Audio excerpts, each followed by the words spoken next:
Hey guys, girls, and my pals, this is my BNHA Sakamoto Days.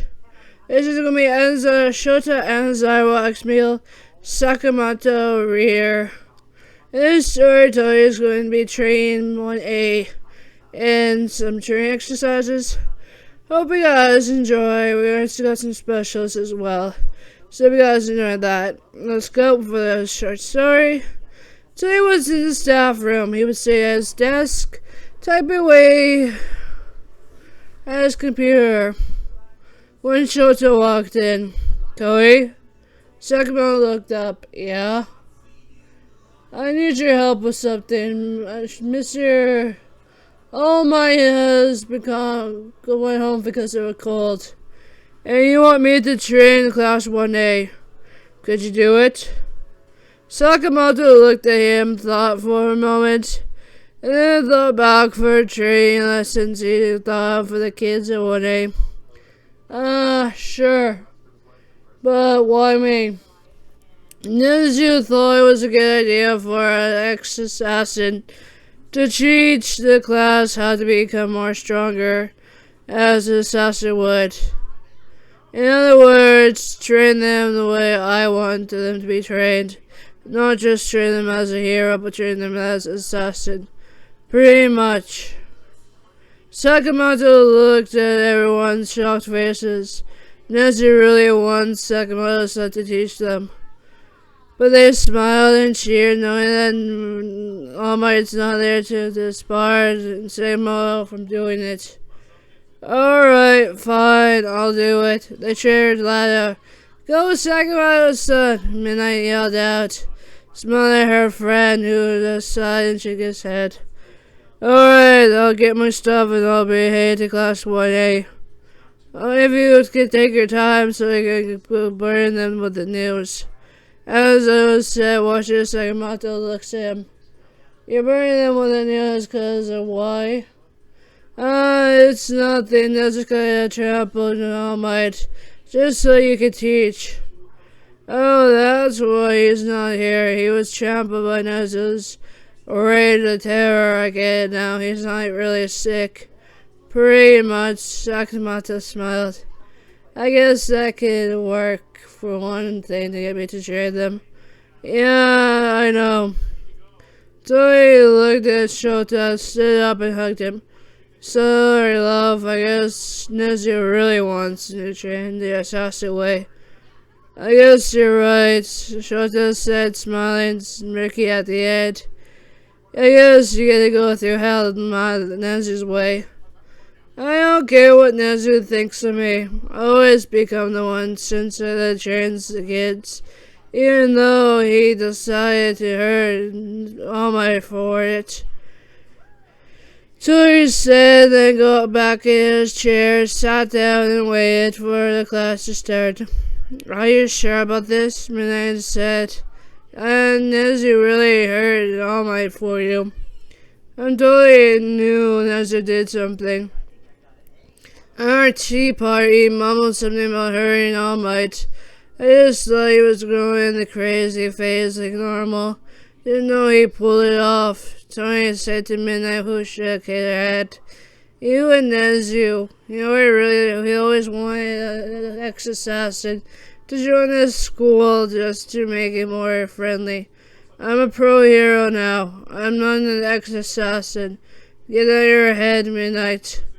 I know, it's just been a while since you did some assassin work. I'm happily in love with Shouta. I don't need to become an assassin to show people that I'm a pro hero.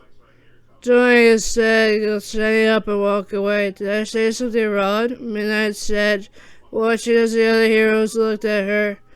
One brave president mumbled out, you kinda hurt his feelings, Midnight. Midnight, now clear what she did, was silent. She didn't want to hurt Sakamoto's feelings. Now she felt bad. So he was walking around the school thinking that being an ex-assassin and being an assassin set up earlier was a good idea. But then falling in love with Shouta and now being in a relationship with him with 2 kids Well, a half kid that he adopted because promising uncle to take care of Zuko after finding out he was quirkless, and now with the kids of his workplace, and now with Shinzo, he didn't know what to do.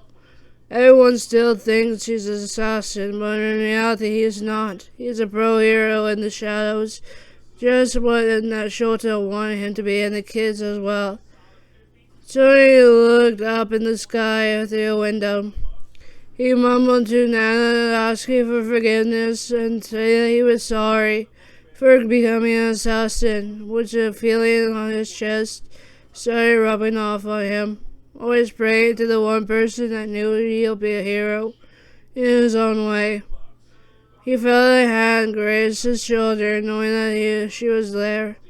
"I'm sorry, Shimare," he whispered out, in a voice telling him it was all right.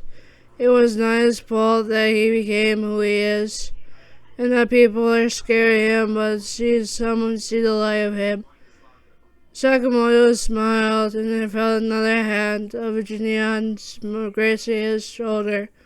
"It's all right, Sakamoto," the voice said, watching as he smiled. Even through the glass, he could see Shimare and saw Jinyan standing behind him, putting their hands gracefully on his shoulders. "It's all right, Sakamoto. We're always here for you," Shimare said, smiling. Then the lights glistened and they were gone. Knowing that someone was running to go and see if he was all right. It was midnight. She was worried that he was going to do something that she didn't want to happen. "Sakamoto!" Midnight called out. "I'm sorry," she bellowed out through the halls. People in the halls probably could hear it, but seeing two senseis talking amongst each other, one bellowing out sorry and one trying to walk away.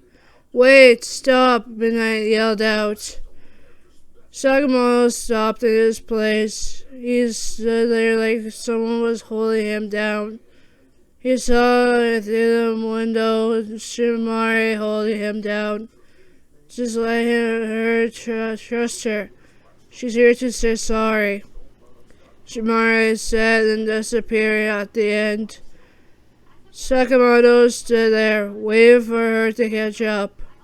Once she did, she took a breath in and bowed down to Sakamoto.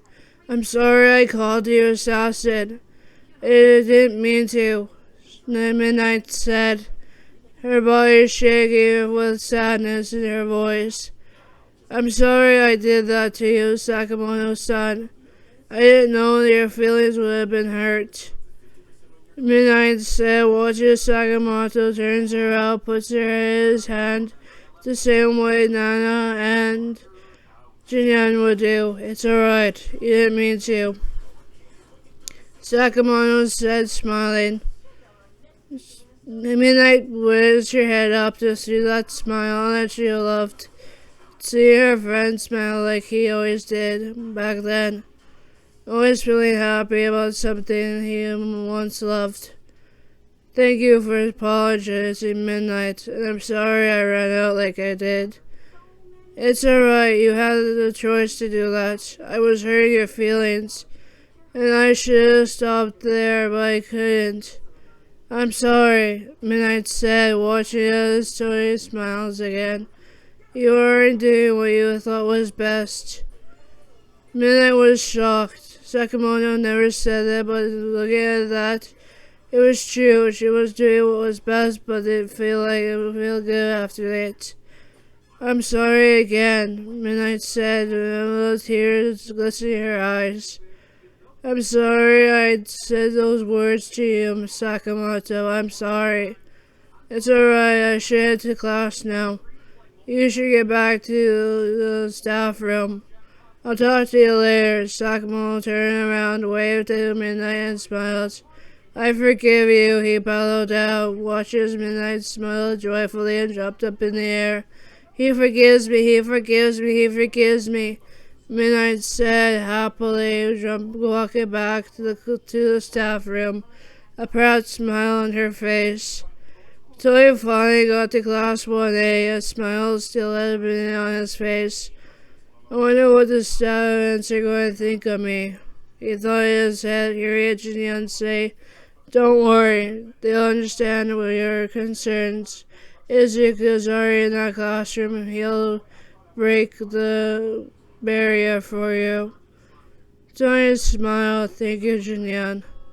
Once he finally got to 1A, he knocked on the door. "Come in," Shouta said, watching as the door opens quietly, a head popping out. "Sakamoto, you know you can come in now."